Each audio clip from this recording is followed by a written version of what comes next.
नमस्कार जय जगन्नाथ मु सोनी आपन को स्वागत करछि Soni kitchen and blog channel को। आशा करछि जगन्नाथ कृपारू आपण माने समस्ते भलर थिबे।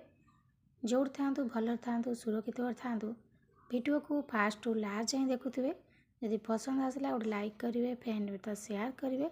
आउ चैनल जदि नुआ अच्छा चैनल गोटे सब्सक्राइब करने।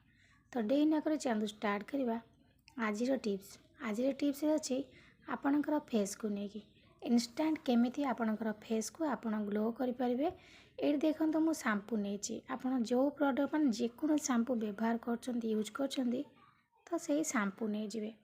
ये जी दरकार अच्छे मत मुझे शैम्पू नौ ये आपणकर शैम्पू कौन करता है ना आपणकर हेयर लगाती शैम्पू आपणकर चुटी सबू जाक मली देखिए कला पानी अधिक गंधिया होते कला पानी सबू बाहर करता जितेक मैला थी सबू बाहर कर आम लगेला बेले आपणकर मुहरे मध्य शैम्पू गुड़ाक सब पड़ी था। शैम्पू किसी खराब ना शैम्पू मैला बाहर कर आपणकर मुहरे लगे भी कौन साइड इफेक्ट ना आपणकर फेस को पूरा सफा करने हेल्प कर। तो देखो ये मत जी दरकार अच्छी मो फेस को है भाई शैम्पू मुझे गली देखिपे ये मुझे डव शैम्पू नहीं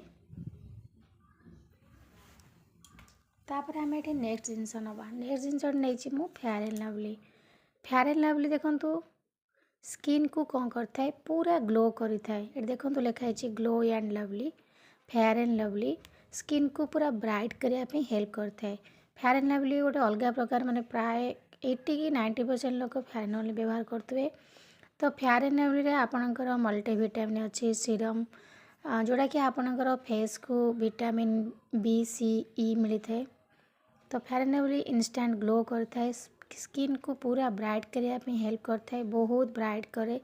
तो आम जेकोसी पार्टी फंक्शन को बाहर पूर्वर आपड़ ये पैकटी लगातु मुझे कहबी आप ठीक सेमती लगे देखिए आप जो पार्लर जाकि फेशियल होती कि जेकोसी मेकअप होती स्किन को माने फेस को क्लींजर कि जेकोसी जिनस कर पार्लर रे पैसा खर्च कर सहित आप समय नष्ट हो सहित आप आउ कौन पाँच ना स्किन आस्ते आस्ते खराब हो जाऊँगी बहुत माने थर आप व्यवहार कर सारे पार्लर को जाकि आपंकर फेस को माने फेशियल होके आसवे आपंकर फेस कौन मैंने आस्ते आस्ते खराब हवा आरंभ हो किंतु आप जब नेचुरल जिनस आप घरे व्यवहार करेंगे देखिए आपंकर फेस बिल्कुल भी खराब हेनी ता सहित आपंकर फेस पूरा इंस्टेंट ग्लो करवा आरंभ हो।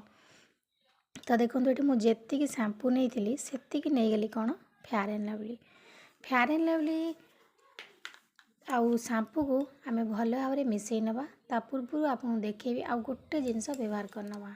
एबे देखो ये आम गोटे चुटकी हल्दी गुंड नवा देखो ये मुझे गोटे पिंच हम नहीं बेसी नहीं हल्दी रे आपणकर एंटीबैक्टेरियल एंटी फंगल्स प्रॉपर्टी अच्छी एंटी इन्फ्लेमेटरी प्रॉपर्टी अच्छी जोटा कि आपणकर स्किन को इन्फेक्शन दूर कर स्किन जो प्रोब्लेम जब मुहर किसी बाहर दूर कर आ गोटे चुटकी हल्दी गुंड आपणकर स्किन को पूरा ग्लो करने हेल्प कर तार कलर गोटे अलग से स्किन को अलग प्रकार ग्लो आन दे था।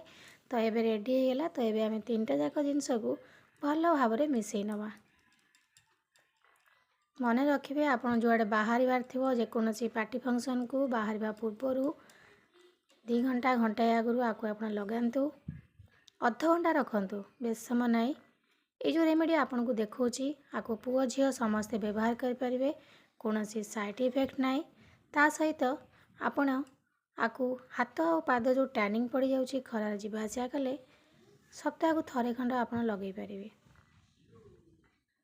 तो देखो एबे आपको मु भल भाव में मिसई नहीं गली भल भाव में मिसई सारापर आपण मुह को कंचा क्षीर में पोछि नियंतु यदि कंचा क्षीर ना गोलाप जल पोछि पारे गोटे कटन साहाय्य ना तो आपण धोई पारे। तो ये आपण को कौन करेंगे ना आपण मुहरे ये भाव में लगे किछि समय मसाज करके छाड़ी दिंतु। तो आपको केवल आपण को आउ थे कही रखुची आपको आपण हाथ और पादरे लगेबे हाथ और पाद खरार जावासिया कले खरा दिन पलि आसला तो गोटे लेयर पूरा सीझी जाए कला पड़ जाए तो टैनिंग पड़ जाए तो टैनिंग आम केमी दूर करवा ये भाव में आप लगे सप्ताह को थरे लगातु जदि समय नहीं अति कम देखिए आपणकर टैनिंग पूरा दूर हो। तो देखो ये मुझे भल भाव में लगे नहीं गली लगे सारापर ताकू हल्का हल्का करिकी मसाज करनवा। এইভাবে ভাবে টিকে मसाज करंतु। मसाज करा द्वारा कौन हम ना आपणकर भीतर को भल से एटा ऑब्जर्व करिवो, डेड स्किन जाक रिमूव हम भल काम करिवो यदि मसाज करेंगे। तो हल्का हल्का करके मसाज करने गली। एबे किछि समय आमे ताकू छाड़ी देवा सुखिबा लगी, तापर धोई नवा। एबे देखंतु मु आधा घंटा रखिला परे मो हाथ को धोई नेछि।